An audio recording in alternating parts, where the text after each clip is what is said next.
नमस्कार,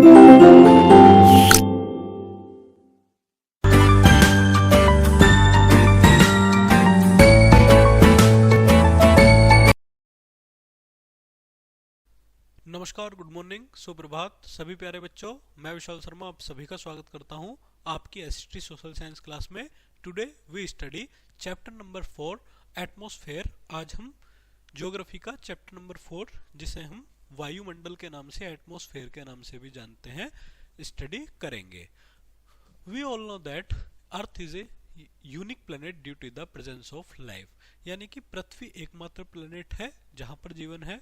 The air is one among the necessary condition for the existence of life on this planet। और अगर हवा नहीं होगी बच्चों तो क्या पृथ्वी पर जीवन संभव होगा? तो बिल्कुल नहीं। तो अर्थ के लिए, अर्थ पर लाइफ के लिए एकमात्र रिक्वायरमेंट है कि मतलब वो एक रिक्वायरमेंट है कि वहां पर हवा हो। The air is a mixture of several gases and it encompasses the earth from all sides, यानी कि जो हवा है वो बहुत सारी गैसों का एक मिश्रण है जो पृथ्वी को चारों तरफ से घेरे हुए है, कवर किए हुए है। आगे देखते हैं, the air surrounding the earth is called the atmosphere. और इसी को हम क्या बोलते हैं? एटमॉस्फेयर के नाम से जानते हैं।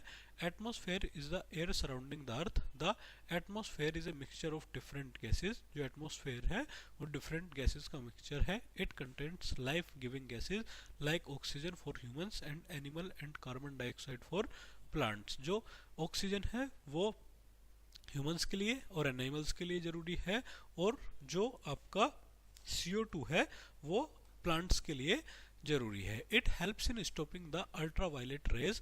जो सूरज से अल्ट्रावायलेट रेज जा रही हैं बच्चों, वो पृथ्वी तक ना आए, इसके लिए भी हमारा जो एटमॉस्फेयर है वो काफ़ी हेल्पफुल होता है to the life and maintains the suitable temporary necessary for life. Generally, atmosphere extends up to about 1600 km from the Earth's surface. However, 99% of the total mass of the atmosphere is confined to the height of 32 km from the Earth's surface. चलिए अब देखते हैं composition क्या क्या है atmosphere के। इसको हम यहाँ पर स्टडी करेंगे। The atmosphere is made up of different gases, water vapours and dust particles. The composition of the atmosphere is not static and it changes according to the time and places. ये समय और परिस्थितियों के हिसाब से changes होता है। The atmosphere क्या क्या गैसेज हैं? Mixture of different types of gases. Nitrogen and oxygen are the two main gases. जो एटमॉस्फेयर की दो प्रमुख गैसें हैं जिनमें आपका दोनों 99% पार्ट रखती हैं। जैसे कि हम देख रहे हैं, जो नाइट्रोजन है वो लगभग 78% है, और जो ऑक्सीजन है वो लगभग 21% है, 21% है। बाकी सभी गैसें जो हैं वो आपका पॉइंट्स में है। Other gases like argon, carbon dioxide, neon, helium, hydrogen etc from the remaining part of the atmosphere. ये आपका एटमॉस्फेयर का बचा हुआ पार्ट है। The portion of the gases changes in the higher layers of the atmosphere in such a way that oxygen will be almost in negligible quantity at the height of 120 kilometre. यानी कि जो 120 kilometre तक ही हमें easily oxygen मिल पाती है, उसके आगे हमें ऑक्सीजन लेने में बच्चों थोड़ी सी कठिनाई महसूस होती है। Similarly CO2, carbon dioxide and water vapour is founded only up to 90 kilometre from the surface of the earth. जो CO2 है, कार्बन डाइऑक्साइड भी है, वो भी अर्थ से लगभग, अर्थ सरफेस से 90 किलोमीटर तक हमें देखने के लिए मिलती है। CO2 is meteorologically is a very important gas, एक बहुत महत्वपूर्ण गैस है। It is transparent to the incoming solar radiation insolation but opaque to the outgoing terrestrial radiation.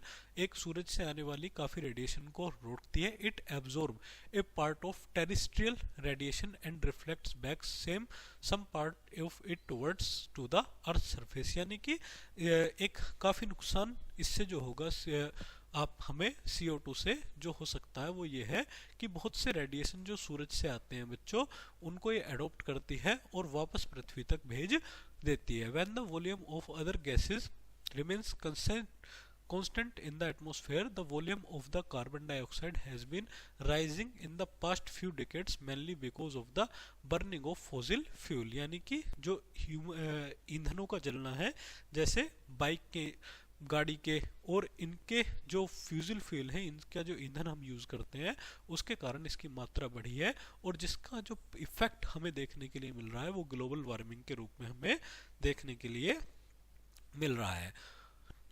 Next हम पढ़ेंगे ozone. Ozone gas is another important component of the atmosphere found mainly between 10 and 50 kilometre above the earth surface, यानी कि earth surface के लगभग 10 से 15 kilometre area में।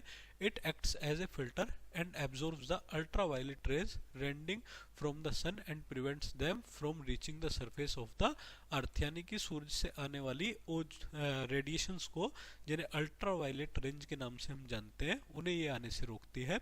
Gases from form of water present in the atmosphere is called water vapor। जो gases water present जिनके कारण है उन्हें वाटर वेपर बोलते हैं।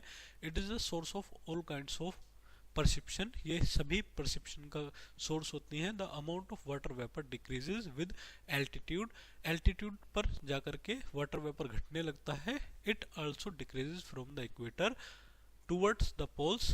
It maximum amount in the atmosphere could be up to 4% which is found the warm and wet regions, यानी कि इसकी जो मैक्सिमम मात्रा हो सकती है इन गैसों की वो 4% है, जिसके कारण जो हमारा एटमॉस्फेयर है वो काफी वार्म और वेट हो जाता है। Water vapour reaches in the atmosphere through evaporation and transpiration, यानी कि इवेपोरेशन और ट्रांसपिरेशन के कारण होता है। Evaporation takes places in the oceans, seas, rivers, ponds and lake, while transpiration takes place from the plants, trees and living beings।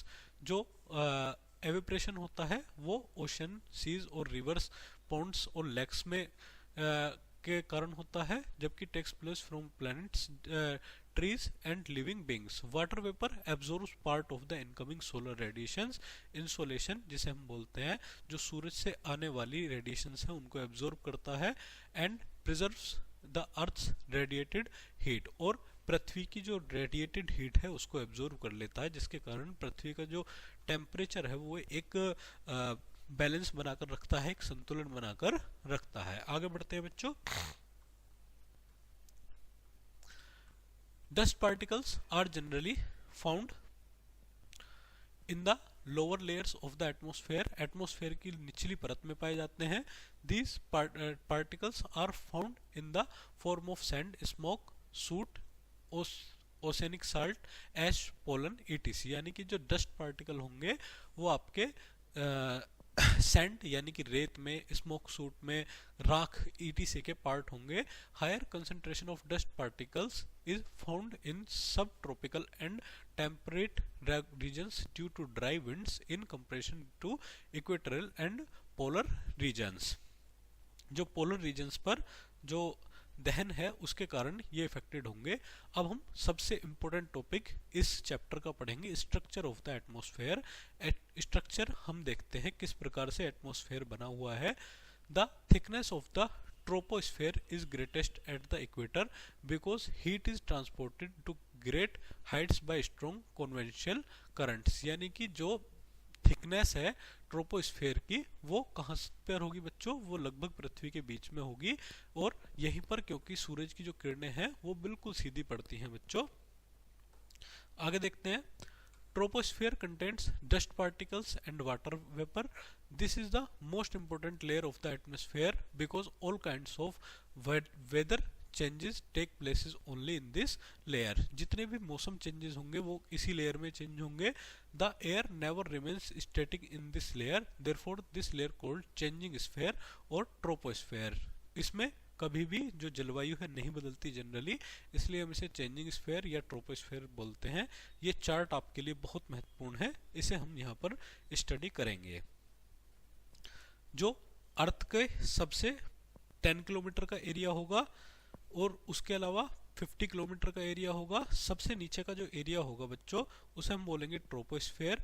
उसके बाद 50 kilometre तक का एरिया ओजोन लेयर जिसे हम बोलते हैं, या स्ट्रेटोस्फेयर जिसे हम बोलते हैं, और ओजोन लेयर भी इसमें मिलती है हमें।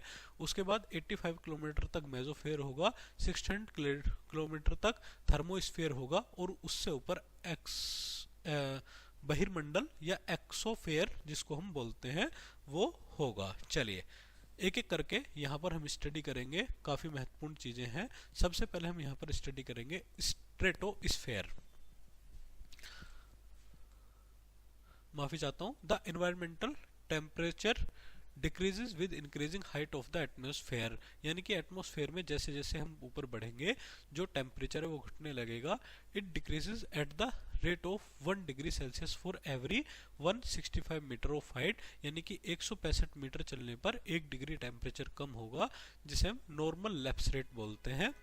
The zone spreading troposphere from the stratosphere known is as tropopause. तो इस एरिया को हम ट्रोपोपाउज के नाम से जानते हैं। The air temperature at the tropopause is about -80 degree Celsius over the equator and about -45 degree Celsius over the poles, यानी कि जो equator the air temperature at the troposphere में जो टेम्परेचर होगा शुरुआत में वो -80 डिग्री होगा, लेकिन -45 डिग्री सेल्सियस तक ये पोल्स तक आते आते रह जाता है। The temperature here is nearly constant and hence it is called tropopause. और इसके बाद टेम्परेचर आपका रुक जाएगा, इसलिए इस एरिया को हम ट्रोपोपाउस के नाम से जानते हैं। आगे बढ़ते हैं।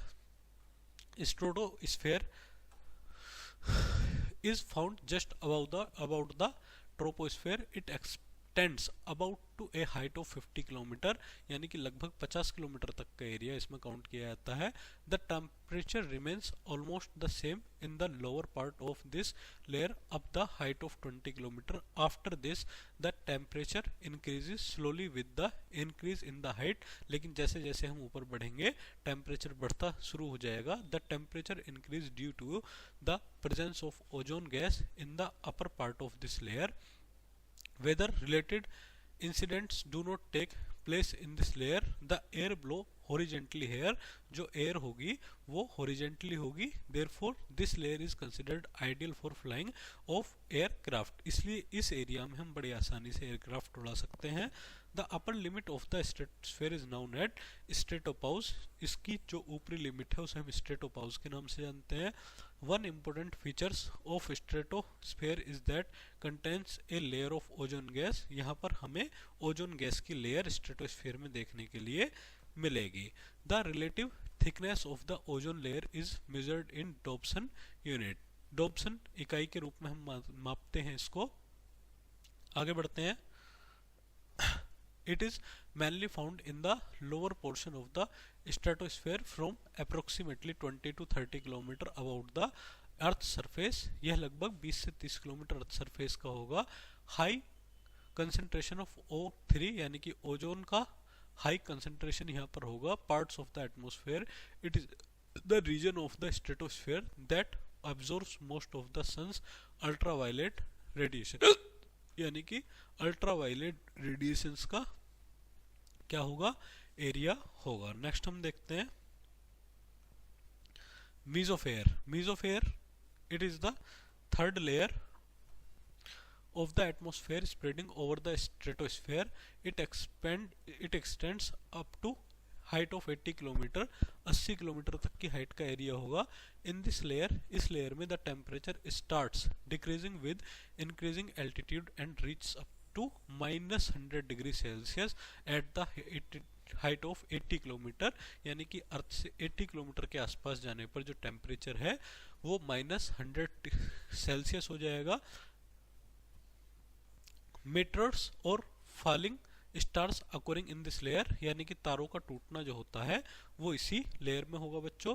The upper limit of the mesosphere is known as mesopause. जो इससे ऊपर की लिमिट होगी उसे मीजोपाउस के नाम से जानेंगे। चलिए नेक्स्ट देखते हैं हम thermosphere. Thermosphere this layer is located between 80 to 400 kilometre about the mesopause. Mesopause से 80 से 400 किलोमीटर तक का एरिया थर्मोस्फेयर होगा। It contains electrically charged particles known as ions and hence it is known as the ionosphere. इस area को हम ionosphere के नाम से जानते हैं। Radio waves transmitted from the earth are reflected back to the earth by this layer and due to this radio broadcasting has become possible. जो radio तरंगे हैं वो हमें इसी एरिया में देखने के लिए मिलती हैं। The temperature here starts increasing with heights. जो टेम्परेचर है स्टार्स का वो इसी एरिया से आगे बढ़ना शुरू हो जाता है। आगे बढ़ते हैं। एक्सोस्फेयर बहिर्मंडल के नाम से जिसको हम जानते हैं। The exosphere is the upper most layer of the atmosphere. ये सबसे ऊपरी परत है जिसे हम जानते हैं। Gases are very sparse in this sphere due to the lack of gravitational force. Gravitational force के कारण यहाँ पर क्या करती हैं, गैसेस खुली घूमती हैं। Therefore the density of air is very less here. जो गैस की डेंसिटी है वो बहुत कम इस एरिया में होगी। आगे बढ़ते हैं। सिग्निफिकेंस ऑफ एटमोस्फेयर, क्या महत्व है, क्या सिग्निफिकेंस है एटमोस्फेयर का। The atmosphere is an insulating blanket protecting the earth. एक इंसुलेटिंग कंबल है जो अर्थ को प्रोटेक्ट किया हुआ है। It softens the intense lights and heat of the sun. जो सूरज से आने वाली खतरनाक किरणें हैं, लाइट्स हैं, उनको रोकने का काम ये करता है। It's ozone layer absorb the most deleterious wavelength of the sun's ultraviolet rays and thus protects living organism from extinction. यानी कि सूरज से आने वाली बहुत सी खतरनाक किरणों को ये रोकने का काम करता है। The atmosphere is bound to the earth by gravity. ये ग्रेविटी से बंधा हुआ है, गुरुत्वाकर्षण से बंधा हुआ है। Satellites like the moon who have very low gravitational power, satellites cannot and do not hold an atmosphere।